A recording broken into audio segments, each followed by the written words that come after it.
Yun. Alam niyo po ba yung beauty of breeding? Dito po nagsisimula ang tunay na karera sa ating pagbe-breed. I mean, kailangan magsimula po.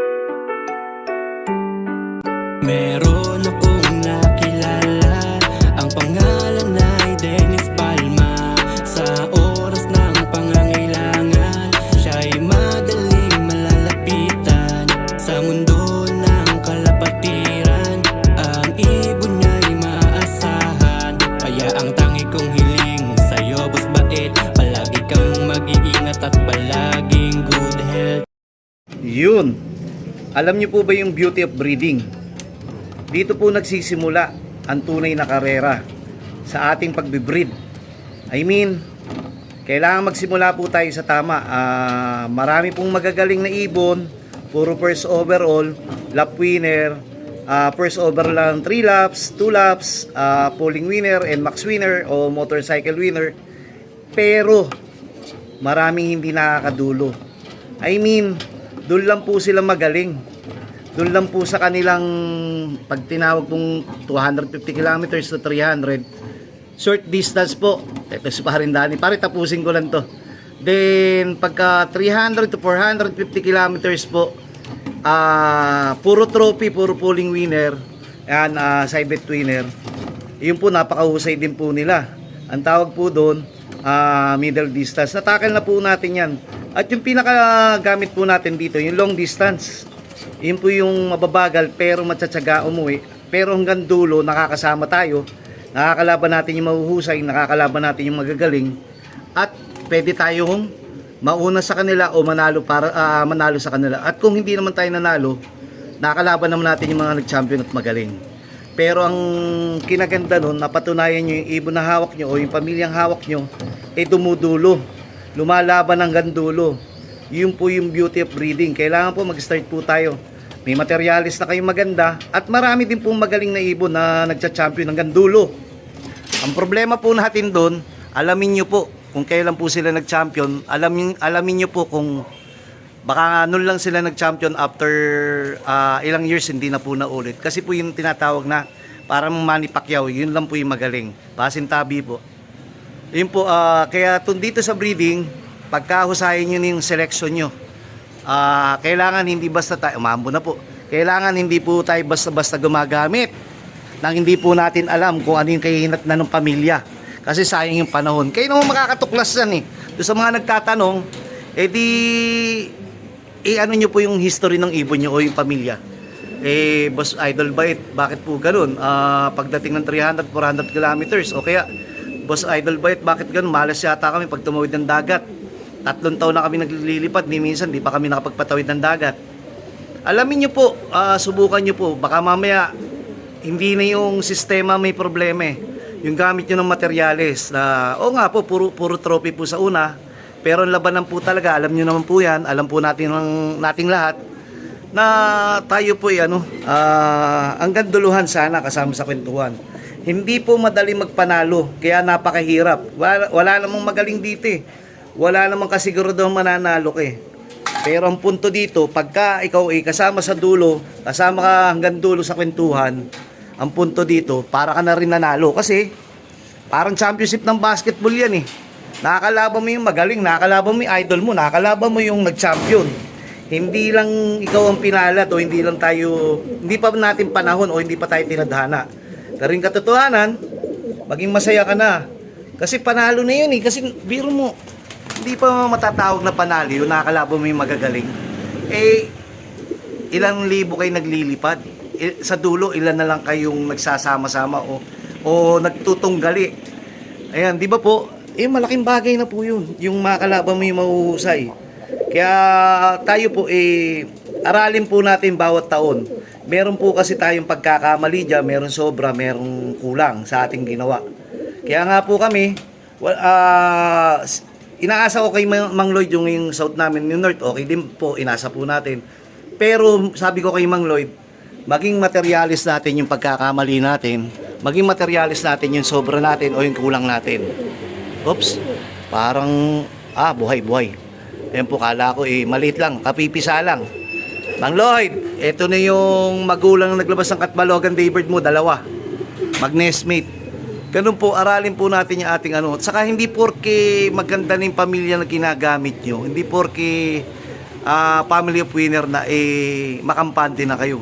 Huwag nyong piliting mag-breed agad. Ayan, katulad po niyan, piliin nyo po yung pakiramdam yung kondisyon. Piliin nyo yung pakiramdam yung maganda na. Kung basta, alam nyo naman po sa inyo, pagka yung okay na to, pwede ng isa lang. Nasa puso nyo po yan, mararamdaman nyo yan. Hindi po yung pilit. Kasi pag pilit na, ay gusto ko mag-breed nito, tapos wala naman talaga sa frame niya yung yung kondisyon ng kanyang katawan, masasayang lang po. Pwede pong maglabas po ng maganda, pero sa walo, siyempre, merong ilalabas na maganda dyan. Hindi naman po sabi ko nga po, yung pagkukondisyon, parang minsan, yung nag-addict na isang tao, pag nakabuntis po yan, pogi pa rin, pero siyempre kahit paano, sabi ko nga, iba pa rin yung kondisyon. Pwede maapektuhan, lalo na kung babae po, pwede maapektuhan yung kanyang anak. Ganon din po sa tao. Pero hindi po natin sinasabi na lilipat din yung tao.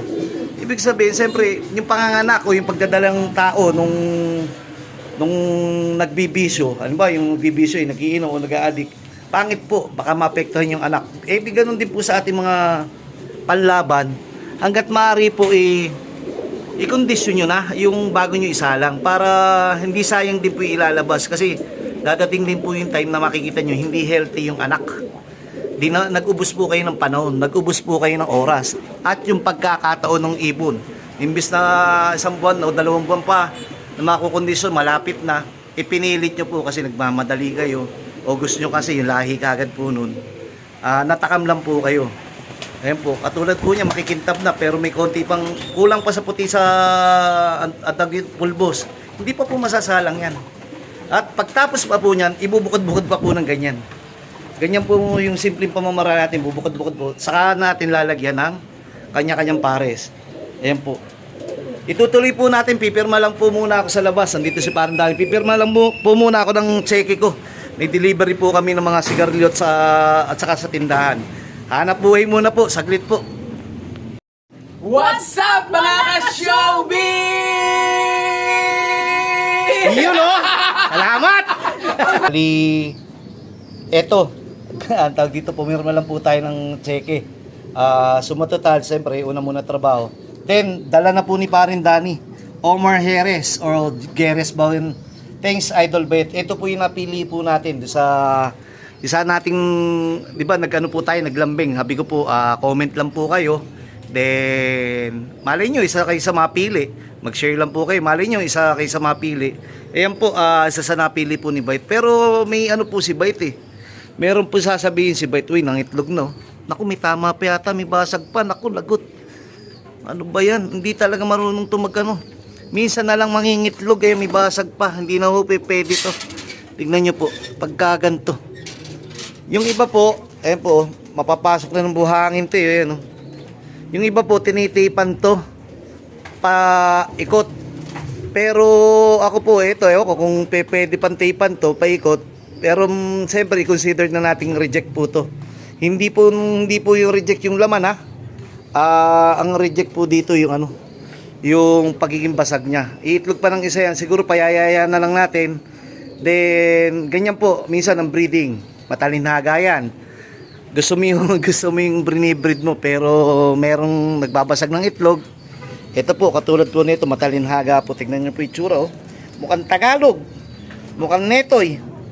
Pero yung anak po nila, ito po kita nyo, ito natural na ibon. Maporma kasi anak po ni Bulak sa Lola Stitch MacArthur 2005. Ito naman po yung anak po ni Mami Basco na naghihingal na, ilang taon na pero buhay pa rin. Cross 8 overall super cock. Sila po yung magulang po yung anak po nila, yung magulang po nung back to back first overall ng APR. Ngayon po malamang hakot po yun ng isang mesa. Nakaraan parang 5-6 na trophy ang nahakot nila nung Alamadin Brothers. Congrats po sa inyo, napakahusay nyo. At salamat doon sa binigay po sa akin 2 young bird, kapatid ng champion nila, multiple winner. Ganyan po to si Mami Basco. Ayan, parte po ng pag-breed po yan. Matanda na po pero hindi natin hinahayaan madisgrasya. inaalagaan pa rin po natin. Hinihingal po yan sa katandaan. Sa pamilya po sila nung dumadapa kahit bata pa o kondisyon yung mga anak nila. Dumadapa talaga po pagka nangingitlog.